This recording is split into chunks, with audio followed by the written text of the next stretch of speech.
From lightning arrest. पावसाळ्यात अनेकदा ढगांमध्ये विजा कडाडतात, तर पृथ्वीच्या पृष्ठभागावर येऊन वित्तहानी व जीवितहानी करून जातात. तर या विजांचा उपयोग कसा होईल या दृष्टिकोनातून हा प्रोजेक्ट बनवला आहे. सर्वप्रथम ESC सेन्सर बसवलेले आहे. तर ढगांमध्ये ऑलरेडी मायनस चार्जेस प्रेझेंट असतात व ESC सेन्सरमध्ये प्लस चार्जेस प्रेझेंट असतात. ते चार्जेस टुवर्ड अट्रॅक्ट होतात व लाईटनिंगला कॅप्चर करतात. त्यानंतर पॉवर स्टेशन थ्रू ती वीज बॅटरीमध्ये स्टोअर होते.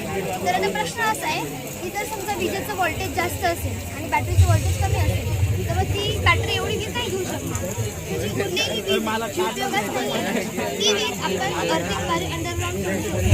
ती उपयोगात येणारी ती वीज पॉवर बॅटरीत स्टोअर केलेली जी वीज यूज होणार आहे ती आपण यूज करू शकतो. तर हे कंट्रोलिंग सिस्टम आहे.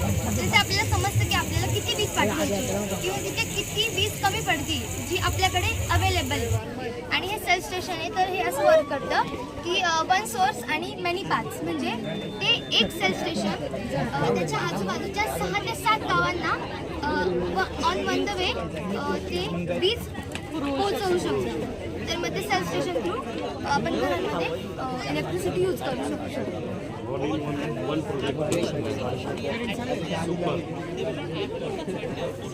करंट पास होतं टेस्ट दिसत नाही थोडं दिसतं. आणि जी वीज येते ती नॅचरल पद्धतीने येते. सो ती आपल्याला आर्टिफिशियल पद्धतीने कन्वर्ट करून वापरता आली पाहिजे आणि ते काम पॉवर स्टेशन करतं.